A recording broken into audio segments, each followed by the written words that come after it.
Everybody, welcome to our new student and family webinar series for our undergraduate January admits to Clark. We are so excited that you have chosen to join our community and have a great list of panelists to join us today to talk through a lot of the resources that you've been receiving via email and on the checklist. And so I want to get started. A few housekeeping things. We are encouraging folks, if you have questions while we are going through our presentation, feel free to use the Q&A feature. We'll be answering those individually throughout the presentation, so feel free to kind of type your questions in as we go. And then we will also answer some questions at the end, should there be some outstanding ones. So I am Danielle Morgan Acosta. I use she, her pronouns. I serve as the Associate Dean for Student Engagement and the coordinator of orientation and all the communications that you've been receiving. And so I am super excited to welcome you to our community and to spend some time just kind of helping you think about all the ways that we are going to help you get ready to acclimate to campus. Have many colleagues here with us, so I would love to start with Jess and then have folks just kind of go around the screen to say who's in the room today on the Zoom room with you. And so we'll turn it over now. Good evening, everyone. My name is Jess Montecalvo. I use they, or he pronouns, and I'm the Director of Residential Life and Housing. Welcome. Hi, everyone. I'm Emily Stark. I use she, her pronouns, and I'm the Director of Student Accessibility Services. Thanks for being here.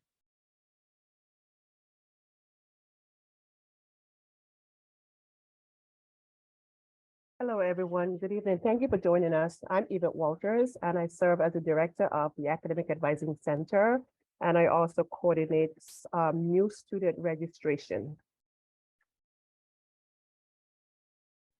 Good evening, everyone. My name is Keyshawn O'Connell. I am a first-year success advisor. Welcome to Clark. I'm looking forward to working with you all. Hi, everyone. I'm Julie Belduke. I use she, her pronouns, and I'm the Director of Student Employment. Welcome. Hello, everyone. I'm Christine Bostek with the Student Account Office, and welcome to Clark. Hi, everyone. My name is Dennis Gagne. I use he, him pronouns. I'm the Director of Dining, and I'm relatively new to Clark on the team, so my picture will be up soon. Welcome to Clark. Thanks, everybody. As you can tell, we have quite a bunch of folks to help answer questions and kind of help you think through the next couple of weeks as you prepare to arrive on campus. So I want to just get started with your Clark checklist. I know you've received emails and links to this.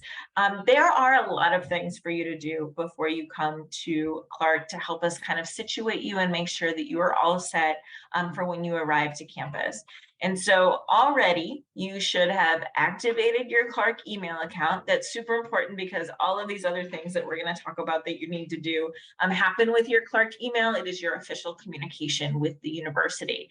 The email that you received an email from admissions that kind of talks you through the process of where to go to activate that with your new password. So be sure that if you haven't, to do that, because that'll make all of these other things a lot easier and be the way that all of these great folks will be communicating with you for the duration of your time at Clark. We also encourage you that if you haven't already, to download the required health forms and review the vaccine requirements now, in case you need to schedule an appointment with a healthcare provider to get extra shots or to get documentation for all of the things that you have had already. And bills are available for the spring semester, so encourage you to log in and take a look at those. And I know Christine will be talking more about that soon. December 15th is the next really big deadline for you as you are arriving to campus. That's when we need you to upload your picture so we can create your Clark ID so that it is ready for you when you come to campus in January. That you will submit your housing request form and select a meal plan so we know kind of where to put you. That you can authorize third parties. Oftentimes students will authorize parents or guardians to view their semester bill. that you might want to register with Student Accessibility Services for any accommodations that you have for housing or your classes, that you, particularly our first year students and all transfer students with less than 8 units, will schedule a meeting with your FISA, Keyshawn, and he'll be speaking soon, and register for orientation. Orientation is required, but we ask you to register so we can collect just a little bit more information about you and make sure that we are prepared for your arrival to campus. Everything can be found at this checklist. You will see by the end of the year, you will also be paying your bill for the spring semester and either confirming that you have health insurance or submitting a health insurance or requesting health insurance for the spring semester. We have a little bit of time off with your checklist, and then in January, there's a many kind of pieces that we need in place. So to submit those health forms so they can be reviewed by our health services team, to upload the documentation of your COVID-19 vaccination status, to complete your writing placement and math placement, to take the advisor tutorial and fill out the advisor information form, and complete orientation requirements such as the academic integrity module, the Get Inclusive module, the community standards and student guide module.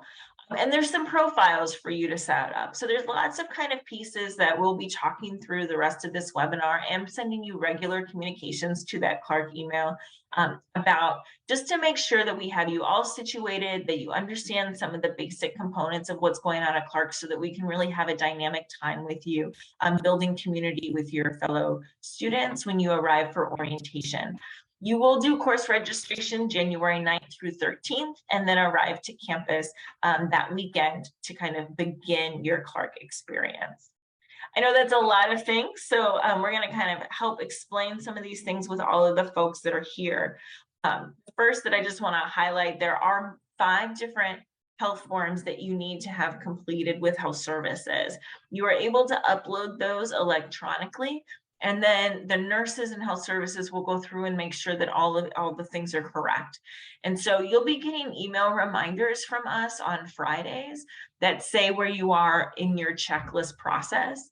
You might have submitted your forms through that online process, but until we get confirmation from health services that you are approved, it'll say that that section is pending. So just know that's your physical exam, your TB risk assessment, your immunization forms, which tracks all the shots that you might have gotten over the past couple of years, signing off on the meningococcal shot, either saying that you got it and it's on your immunization, or that you understand what it is and that you don't want to have it and you're going to sign there.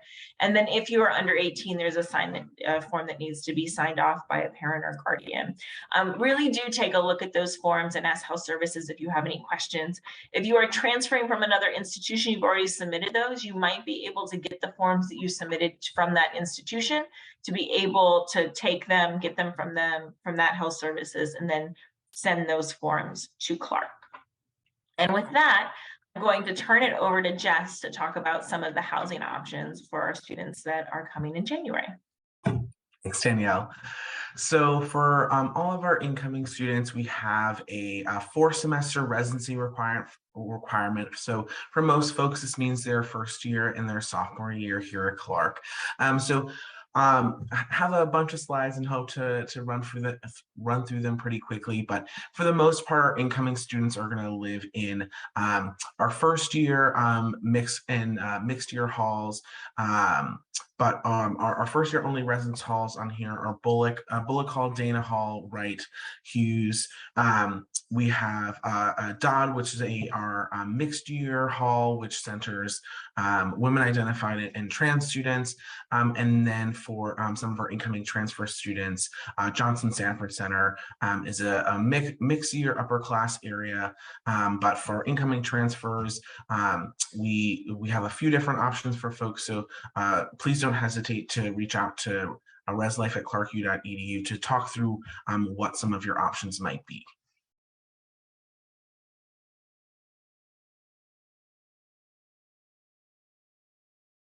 So a little more detail into those housing options. So for our first year residence halls, Bullock and Wright are what we call a traditional residence hall. These are bathrooms with long corridors that are mostly doubles with a few singles, and a mixed bathroom, one bathroom area with multiple shower stalls and bathroom stalls. Both of those residence halls have common areas on each floor. They have some media rooms with different tech setups, with pool tables and ping pong tables. And then we have common areas and common area kitchens within those residence halls as well. And then for our halls, Dana Hughes, Dodd, and JSC, those are mixed gender residence halls. So we have gender inclusive bathrooms on each floor. Some of the same amenities as our other halls, but tend to be good spaces for folks looking to live in mixed gendered communities with a variety of different multi-use and single-use bathrooms. So you can find this on our website, but just wanted to stick this on here. This is our breakdown of the semester costs for housing. So there is a different rate depending on the spaces folks are living in. Majority of folks incoming for the spring semester will be living either in traditional doubles or traditional singles. But if you have any questions about this, we have a breakdown on our website as well. So for on-campus amenities, we've got 24-hour access to laundry rooms in all of our residence halls. Those services, washing and drying is all free. We've got in our common areas, TVs, couches, cable, as I mentioned, lots of spaces for gaming, whether that is video gaming in communal spaces or playing pool or ping pong. So lots of shared space together. And then for security of our buildings, all students get a one-card ID that gets them access to our residence halls, to buildings on campus, and to the dining hall, which folks use to swipe into the building. And then folks get physical room keys for their bedroom or suites. As Danielle mentioned before, our housing application is live now. So if you haven't had a chance to apply and you're all set, you've created your email, head on into the Housing and Dining self-service portal. You'll be able to view applications, forms, and requests. View your application and submit that to us. We're reviewing them on a rolling basis and beginning to do place folks into assignments for the spring semester. Folks will be emailed once their placement is available, and you can review it right in back in that Housing and Dining portal, in addition to any future roommates.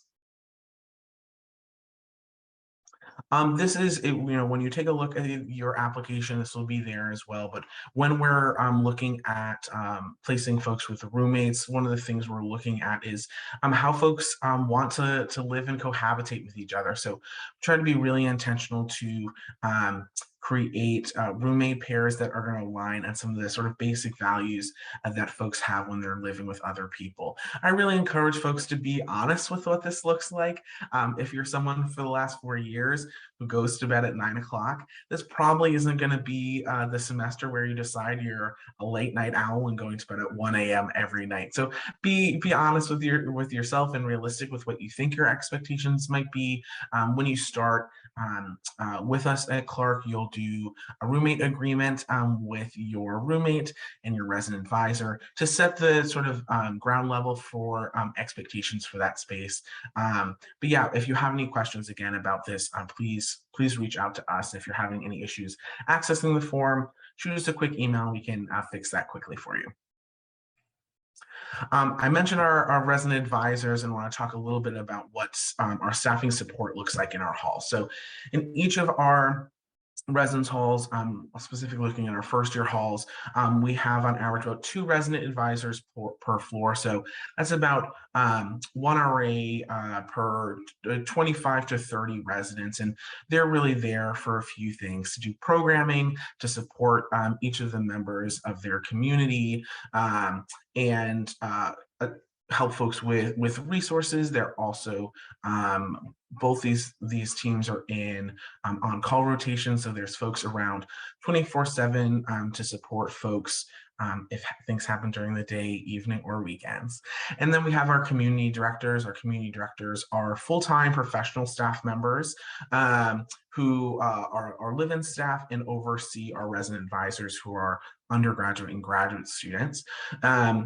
These folks, again, as I mentioned, while supervising the resident advisors, are also great resources for all of our students. Their offices are in the halls, and they're always around to provide support and do a lot in terms of crisis intervention after hours. I know Emily will be talking about this momentarily, but if you have any housing accommodations or questions about what housing accommodation might look like for you, please don't hesitate to reach out to Student Accessibility Services, and that's always good to do sooner rather than later.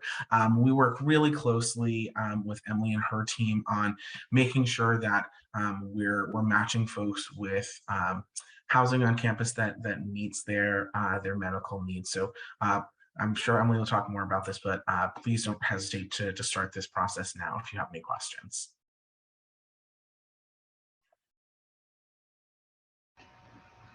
So next, one of the things that's usually on everyone's mind when they're coming to college is dining.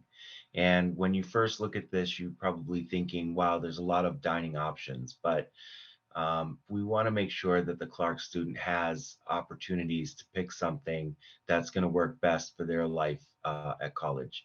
So as you look at these meal plans and you see all these different type of options, I can try and sort of make it a little easier to intake by saying that the 15, 12, and 10 meal plans, what that really means is how many meals are available to the student per week.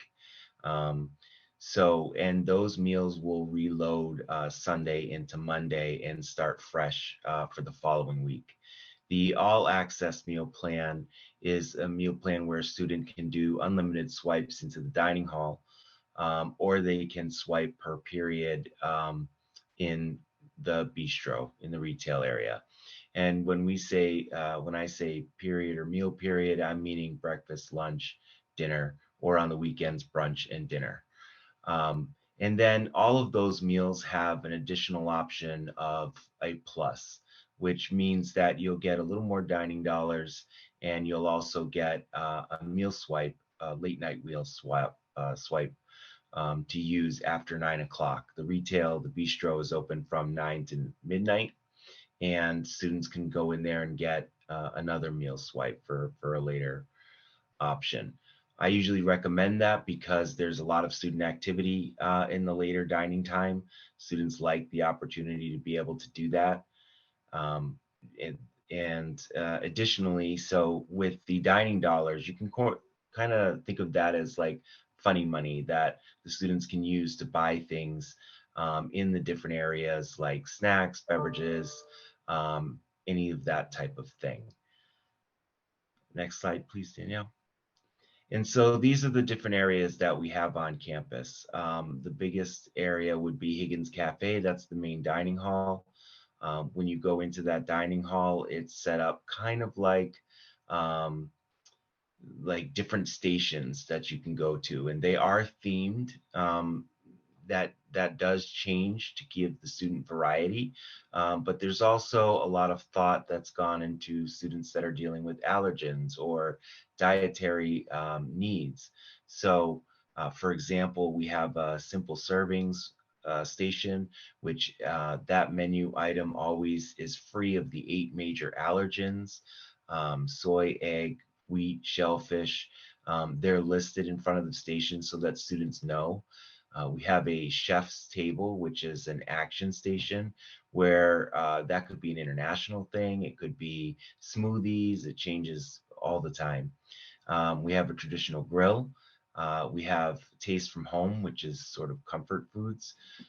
We have a rustic root station, which is vegan food, vegetarian and vegan food, strictly for those students looking for that option. We have a large salad bar. We have a kosher kitchen. It's a meat kosher kitchen on site. We have a pasta station and also a pizza and Italian station.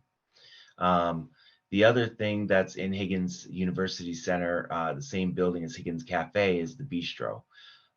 That is a space where students like to hang out, and within that, there are 4 different concepts. There's one called Seasons, which is, as it sounds, sandwiches and salads that are changed seasonally 4 times a year. There's sushi that we have, and we have a global spices station, which is authentic ethnic cuisine that is changed every month. And then we have a traditional grill.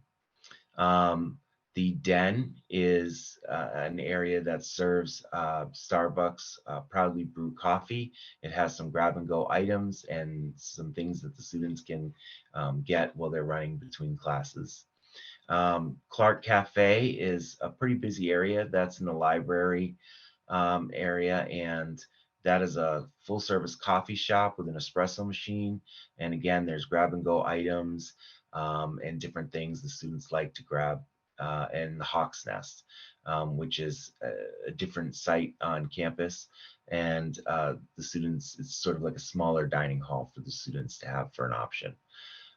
Again, you know, it can be very overwhelming for the student at first seeing all these different choices, but myself, my team, we're always around to answer questions. They can definitely feel comfortable to flag any of us down and let us know if they have any questions, concerns. We also have a dietitian available for students to talk to that can meet with them one-on-one. You know, if they're struggling, trying to navigate or trying to figure out to meet their meal needs. And certainly you could always reach out to myself, you know, via email or in any way with any questions that yourself or your student may have about dining in general. Thank you.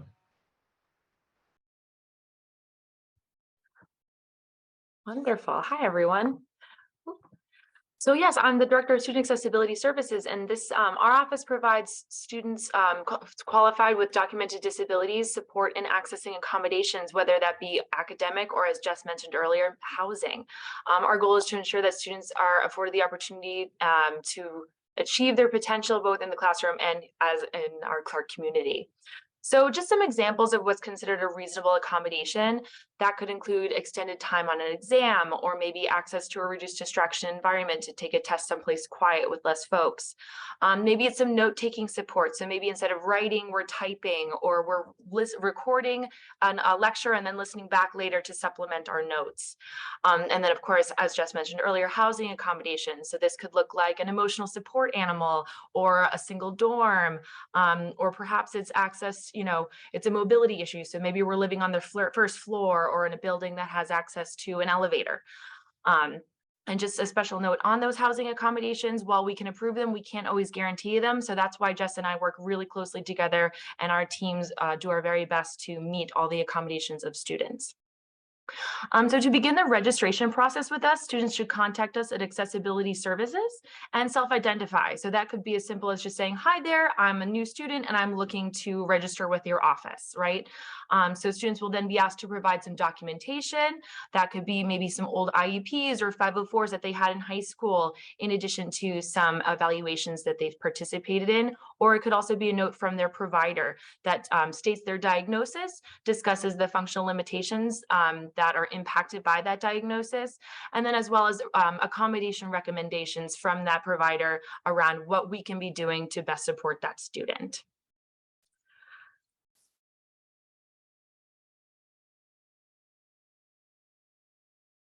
All right, now I'm going to talk about Clark's curriculum, basically. So through Clark's program of liberal arts, or known as PLSs, you'll learn to understand the world in diverse ways and to make vital connections across subjects.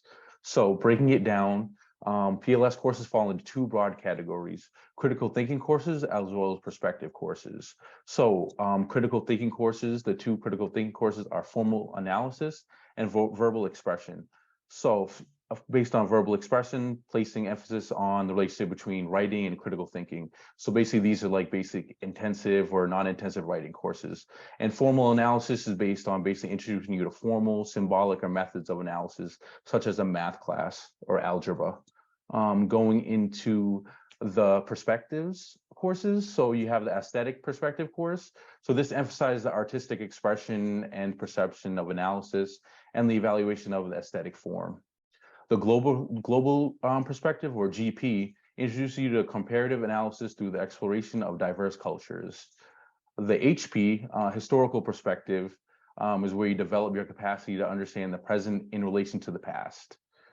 Moving on, the language and culture perspective, known as the LP, fosters the study of languages as an expression of culture. So this consists of any language class considering from French to Spanish and any other language that Clark may offer.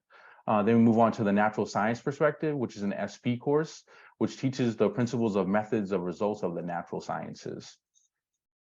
And then we have the values perspective, which is the VP, which examines the moral dimensions of human life. Courses focuses not only on the systematic formulation analysis and basically based on ethical claims. And then for our diversity inclusion, which is a key component that Clark offers, Clark As You Do, is basically embraces the individuals of diverse backgrounds who come together to form relationships in the Clark community. So the diversity inclusion course requirement ensures that every Clark student benefits from the vital exchange of ideas and experiences provided by the rich campus. Moving on, for the first year intensive, every first year is required to take a first year intensive course. This is basically an introductory course to Clark. Some of the requirements below are complete a minimum of 32 credits or units throughout your 4 years here at Clark, maintain a 2.0 GPA, complete all your PLS requirements that I just went over, and then complete your major requirements once you declare a major.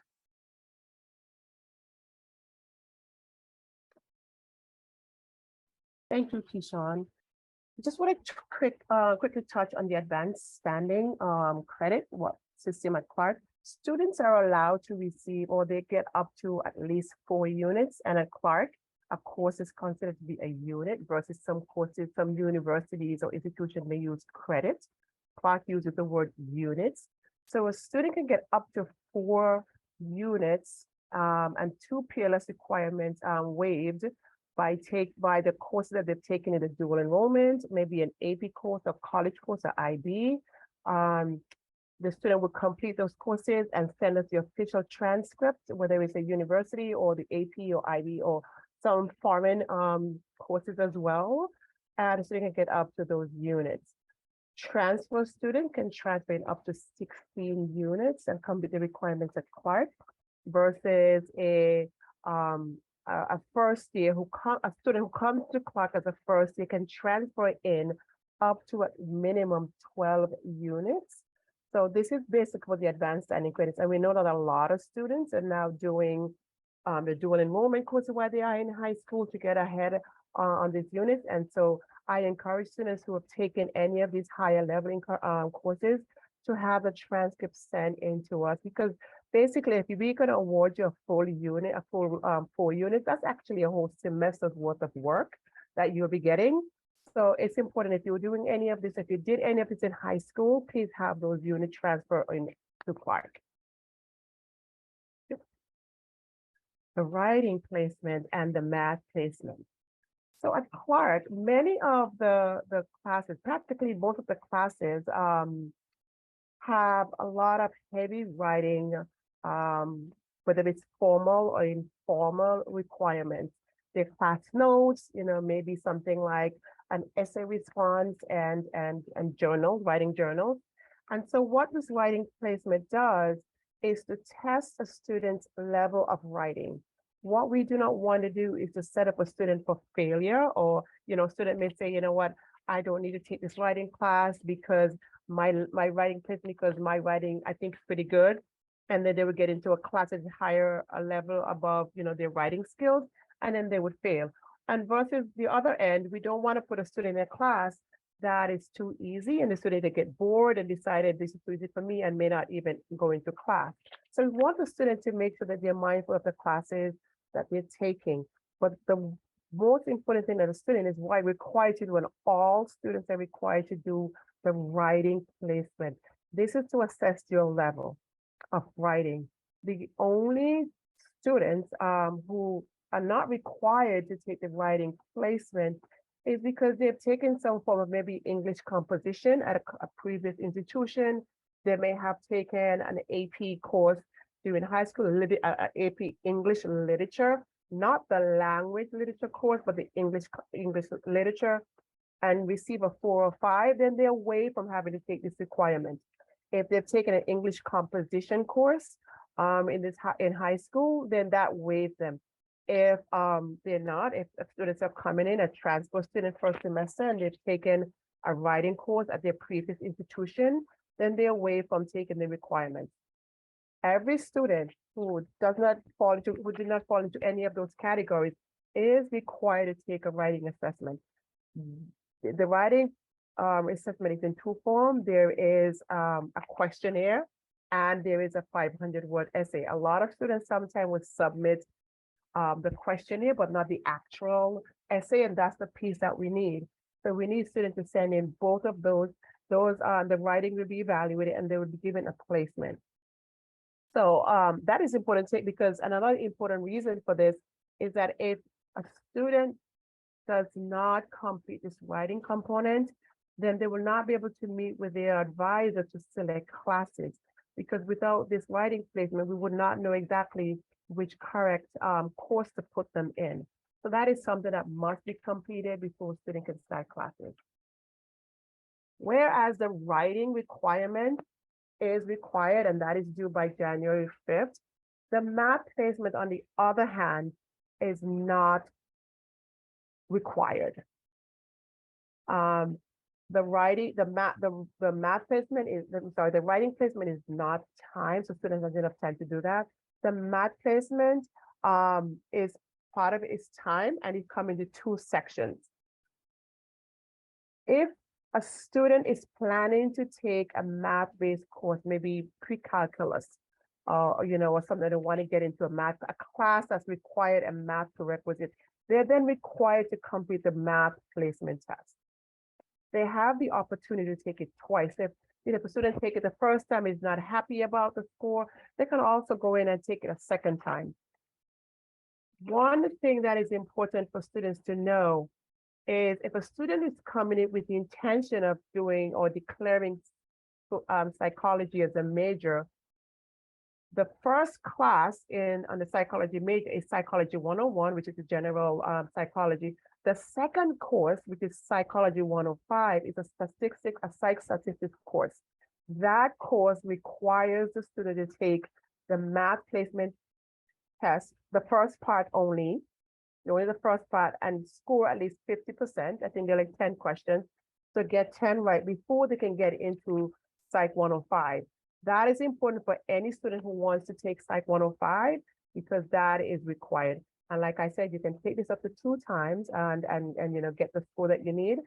But the math placement also is required if you want to take this math placement class.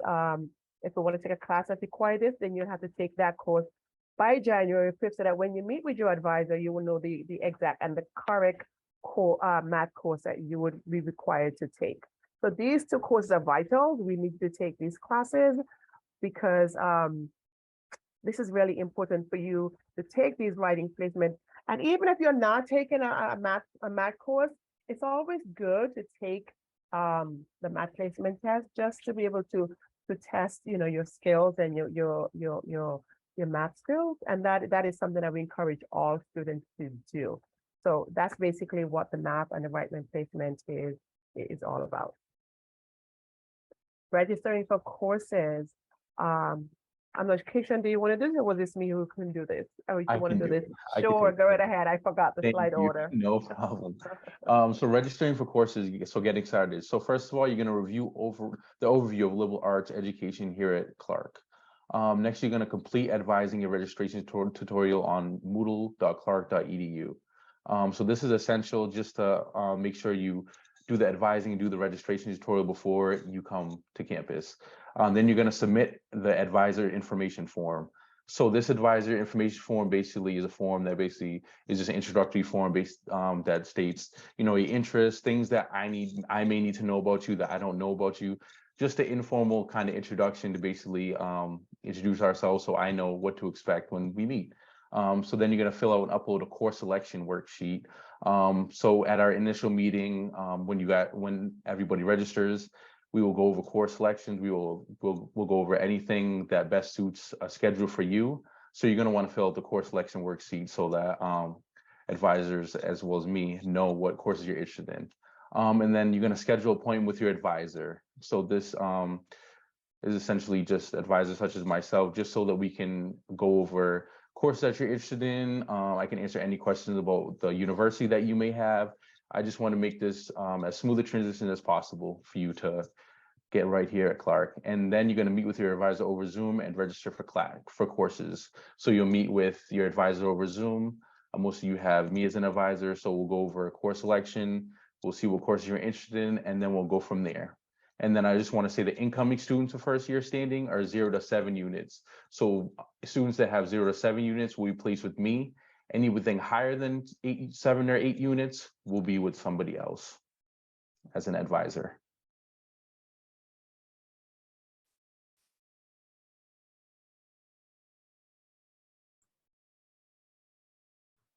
Good evening, everyone. I am from Student Accounts and wanted to let you know what we do here. We do help students and their families understand the available financing options such as payment plans and taking the payments for the bill. And we issue the semester bills for each semester that allows you to see the breakdown of your charges and then also your financial aid award. And we also will have monthly statements go out if there is still activity or balances due.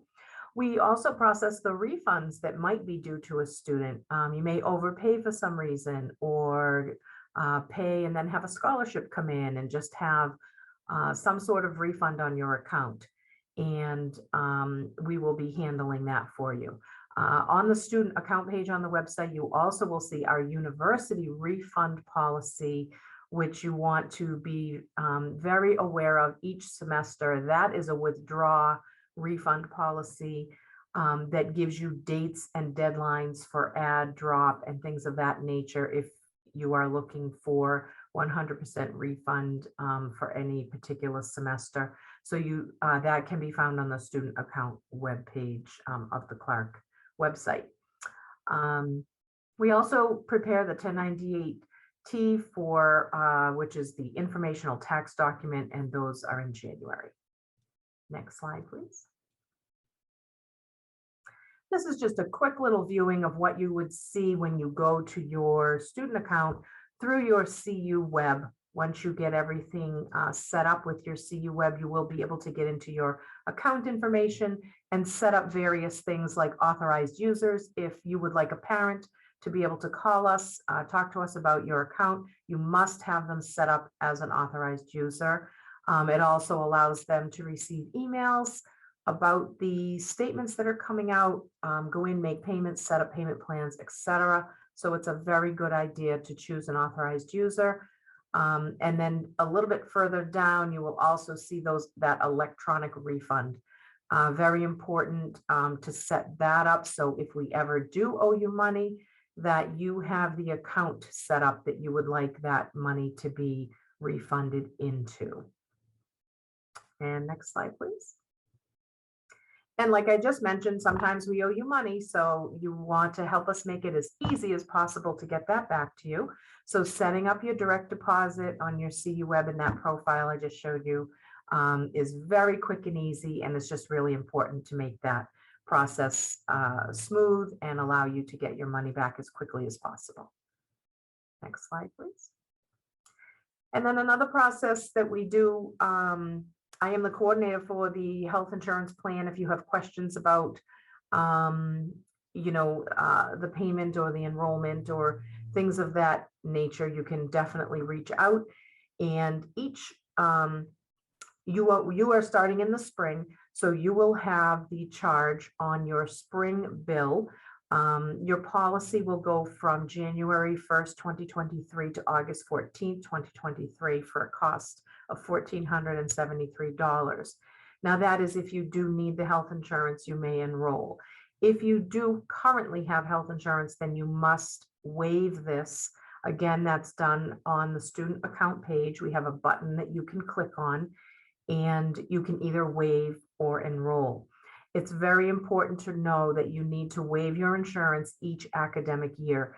So you are starting in the spring, but every fall, your health insurance will be on your bill. So you will want to be sure that you do waive that if you have insurance, so that charge will fall off of your bill for you. And the due date will always be the same as the due date of the billing statement each semester. So, you know, for this semester, it will be December 19th. That'll be the deadline for payment on the account. That will also be the deadline to waive your health insurance, and that will take the charge off your bill.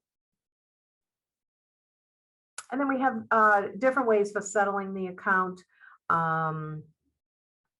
Cash, although we do not encourage large amounts of cash. We don't feel it's safe for students to be carrying large amounts of cash, but we can accept smaller cash payments. We prefer check, personal, or bank check. You can make payments online through the payment portal with TouchNet that I showed. You can also pay with credit card there, and an ACH payment, there is no fee. A credit card payment, there is a small fee that is assessed by the credit card company. It's a convenience fee right now at 2.8%.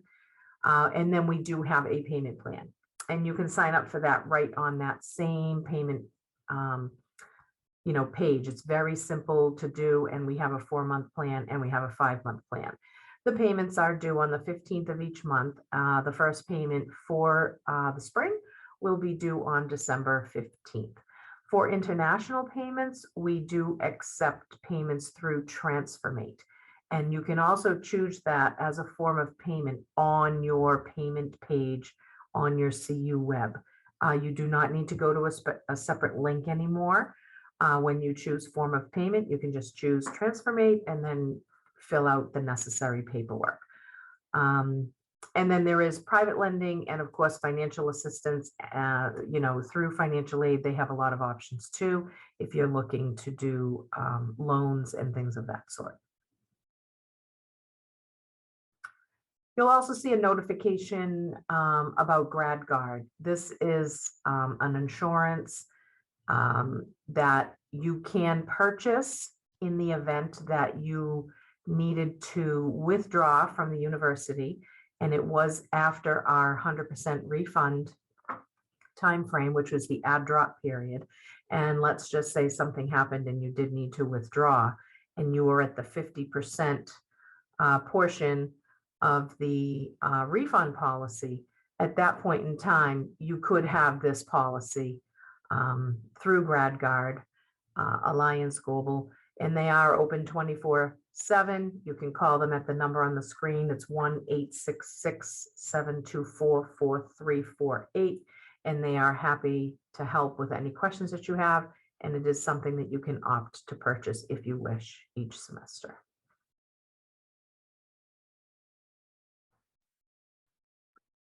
Now to carve out a couple of minutes to talk about student employment and why it would be helpful to work on campus. So working on campus can build your skills and experience, and they're valuable opportunities to learn things like time management, communication, giving and receiving feedback. It's also a great opportunity to make connections with the campus community and learn about your own job preferences by doing things such as, you know, everything from working as a proctor to doing kind of a paraprofessional role in an office. For instance, our Career Connection Center has graduate students and undergrads working in different capacities. So lots of different opportunities are available. And then the obvious, students can also make money, which is very nice. So how to search for on-campus jobs.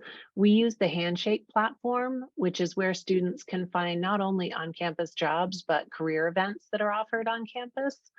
And students can upload their resumes to their Handshake profile in the documents section. And the Career Lab team sweeps every day for pending documents that students have uploaded, and they'll give students feedback on their resume. And we also have templates on our website. If students don't yet have a resume, they can populate one or make an appointment with our Career Lab staff. And it's important to incorporate the suggestions so that you can be the best applicant you can be. We see a lot of common issues that can be addressed by using the resources that the Career Center provides. And then to find on-campus jobs on Handshake, you would go to the jobs tab in Handshake and filter on campus. And it's important to submit applications early and keep checking Handshake. Some students often think, well, I applied to about 2 to 3 jobs, so I would hear back, but often you need to keep applying to jobs until you're hired. So I encourage students to apply to as many jobs as they can potentially see themselves doing. And a couple of words on the federal work-study program. Any job on campus other than with Sodexo, our dining services contractor, can count as a work-study job. In addition, our community engagement office posts jobs that are partnered with community partners such as the Boys and Girls Club and different organizations like that. So those will be posted on Handshake through the community engagement office, and the position title will tell you who the university partner is. And having work study does not guarantee a job. So again, it's important to apply to as many jobs as possible and just keep applying until you get hired. And it's also a really good idea to mention that you have federal work study in your cover letter so that the hiring manager is aware. We do ask hiring managers to prioritize students with federal work study, but we are also a great resource for students, and we are available for appointments, and students can make appointments using the on-campus job search filter. And if anyone has questions anytime, we're happy to help. And the email is oncampisemployment@clarku.edu. Thanks, Julie. I want to just talk about what January is going to look like for everybody. Once you've done all of your to-do list things and you've applied for jobs and you know what your classes are, and you're coming to campus. So whether you are moving into the residence hall or you're coming to campus for orientation as a commuter student. For move-in in particular, it will be that Saturday morning. We will be sending out more information, so many emails. There will be red carts available to assist with moving things from your car to your room. It might be cold and snowy, so those red carts do come in handy. Please note, as just shared previously, many of our buildings do not have elevators, and so you'll take all the stuff from your car, you'll put it in the cart, you'll take the cart as far as you can go and then do some up and down of the stairs to get things up to your room.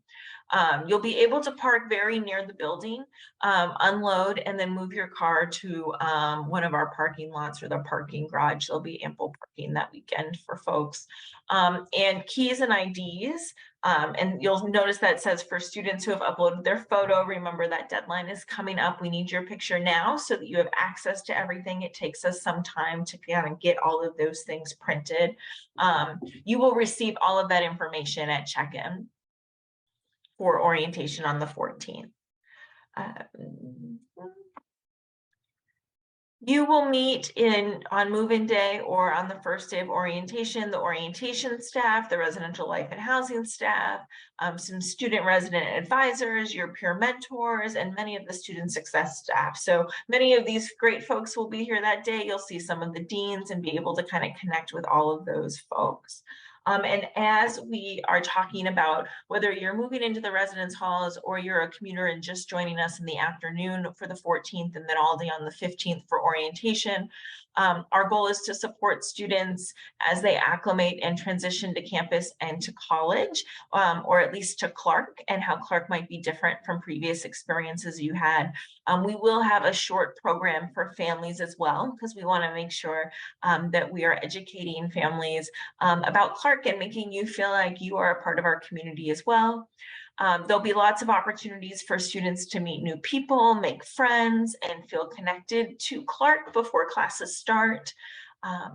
We'll talk a little bit about the issues that you're going to experience at Clark and how Clark responds to them, what those policies are.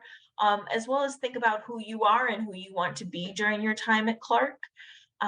And learn a lot about the resources and support that you can find at Clark that will help you be successful, and how to navigate all of those resources, whether it's through orientation or through some key events that we have scheduled for you throughout your first semester here. And just to prepare you for intellectual and co-curricular life at Clark. So all the ways to get involved, to engage in class work out inside and outside of the classroom that will help you learn and grow and love your Clark experience. So what to expect on those 2 days. Orientation will be January 14th in the afternoon and all day January 15th. And like I said, there'll be a few activities on the 16th and a few of the common times on the Wednesdays throughout the spring semester. So there'll be large full group and smaller group events. There'll be opportunities to connect with one of your peer mentors who have been trained to kind of help through this transition process. There'll be some times where you get to choose which sessions you want to go to, and there'll be times when everybody kind of goes through the same session together. There'll be social activities in the evenings that we encourage everybody to attend, to kind of meet some folks while most of the other sessions are required. And you'll also be able to meet Keyshawn in person and get to know more about that connection point that you'll have. You'll also, for our transfer students, have the opportunity to meet with academic advising, and they'll really talk you through the transfer experience at Clark. So it's a really great opportunity to get connected and feel settled before classes start in January. Right now, I'm going to talk a little bit about the Clark Navigator program. All right, this is basically a college transition support program through the spring semester. So incoming students will basically be attached to this program that will basically help them with the transition to Clark. They're going to stay connected with your peer mentor and peer mentor groups. So through the Navigator, you'll be assigned a peer mentor, and they will have access to any type of resources you need, or there'll be essentially another support for you during your process of transition to Clark. Workshops will be held each week by the peer mentors. So anything arranged from financial aid questions to just navigating classes. They maybe give campus tours, things on that note. And intentionally schedule opportunities to dig deeper. That's what we were talking about before, about just getting to know Clark for what it really is and learning about the college and answering any type of questions you have. And what's good about it is the Clark, the peer mentors are linked to our office, the first year success advisor. So if they don't know a question or answer or point you in the right direction towards resources, they will come to us and we will point you in the right direction. And an important part of your first year experience is through this Clark Navigator program. Just to remind you all of some important dates. So January 17th is the first day of classes.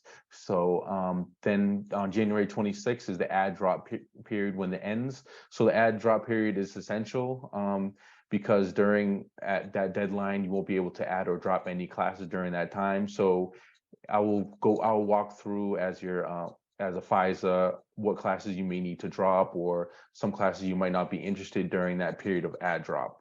On February 17th is a wellness day for you all. It's basically a mental health day, so there'll be no classes on February 17th. March 6th through the 10th will be spring break, so there are no classes, so you guys all can have a nice break and relax and go home, or possibly stay and explore more about Clark. April 26th is the Clark Fest.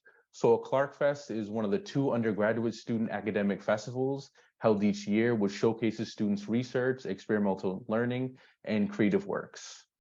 So you'll be having classes during this day, but I would suggest you really pop by and see the research that your fellow students or classmates have prepared for you. May 4th, 5th, 8th, and 9th are finals. So that is basically all finals week, where professors can give you an in-person final, or they can give you a paper, depending on the class or the course. And finally, May 10th, residence halls will close at 12 p.m.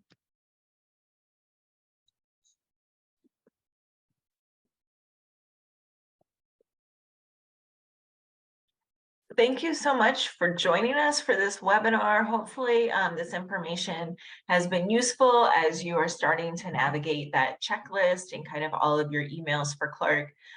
There are so many folks that are here to help you navigate this experience and kind of think through what does being a Clark student mean to you, and how are you going to engage in that process, and kind of talk you through all of the components of this experience. So if you have any questions, today or throughout kind of your time before you arrive to campus on January 14th, feel free to reach out to any of us or to orientation@clarku.edu. And we will, the team will get back to you very quickly.